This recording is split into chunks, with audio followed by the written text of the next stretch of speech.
علیزے کا دن بہت خراب گزرا تھا۔ اسکول میں اس کی بیسٹ فرینڈ نے اس سے بات کرنا بند کر دی تھی۔ اس کا فیورٹ پینسل ٹوٹ گیا تھا اور بارش نے اس کی کتابیں گیلی کر دی تھیں۔ وہ اپنے کمرے میں بیٹھی ہوئی تھی، آنکھیں سرخ کیے ہوئے۔ اچانک اس نے صوفہ کے نیچے سے ہلکی سی چو چو کی آواز سنی۔ اس نے سوچا شاید چوہا ہے۔ ڈرتے ہوئے اس نے جھک کر دیکھا۔ ایک ہاتھ کی مٹھی کے برابر رنگ برنگا جاندار تھا۔ اس کی 2 بڑی بڑی آنکھیں تھیں۔ علیزے نے کبھی ایسا کچھ نہیں دیکھا تھا۔ تم کون ہو؟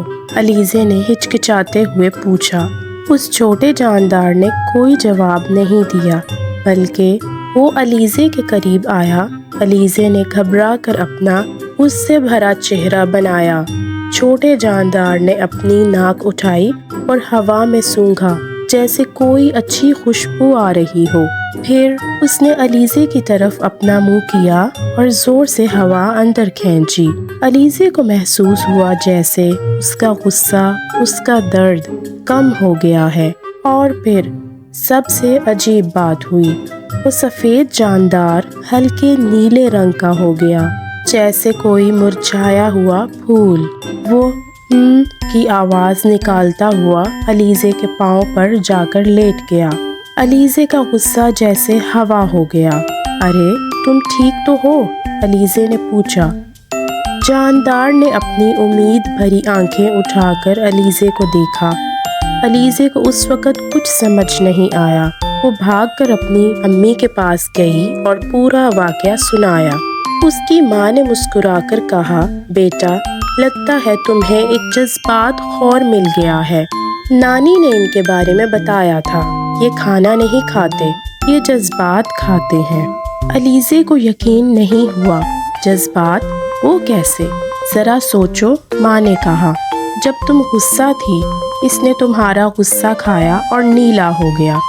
غصہ اسے بیمار کرتا ہے، یہ خوشیاں کھانا پسند کرتے ہیں۔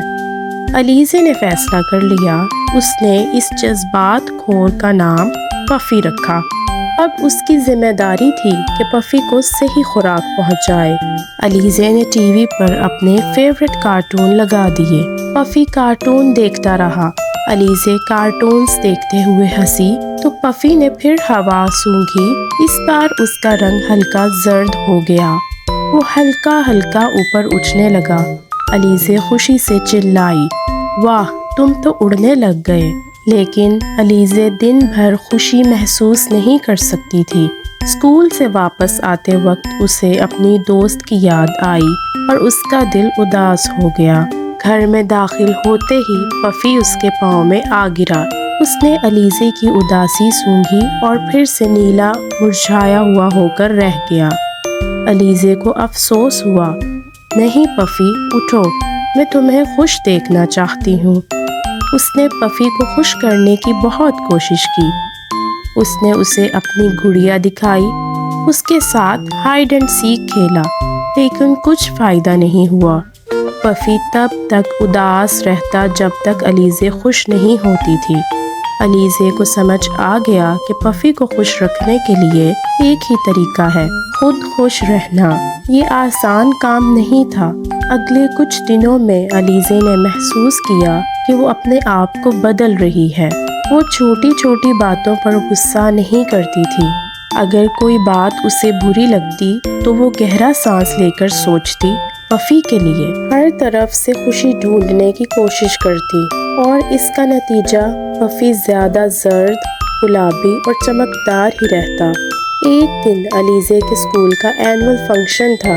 اسے اسٹیج پر نظم پڑھنی تھی۔ وہ اسٹیج پر جاتے وقت اتنا گھبرا رہی تھی کہ اس کے پیٹ میں درد ہو گیا۔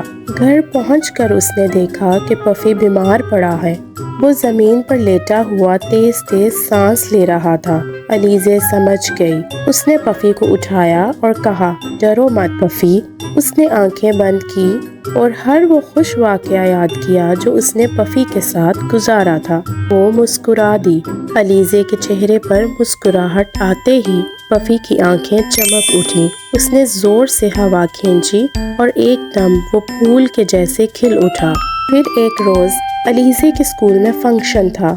جب وہ اسٹیج پر گئی تو اس نے پفی کو اپنی پاکٹ میں رکھا۔ اسپاٹ لائٹس اس پر پہنچی تو پفی کو سوچ کر مسکرا دی۔ اس نے اپنی نظم پڑھی۔ جب وہ اسٹیج سے اتری تو اس کے دوست نے اسے کہا، علیزے تمہاری نظم بہت اچھی تھی۔ گھر پہنچتے ہی پفی ہوا میں ناچ رہا تھا۔ اس کا رنگ اتنا چمکدار تھا کہ وہ جیسے ستارہ لگ رہا تھا۔ اس نے کبھی اتنی خوشی نہیں دیکھی تھی۔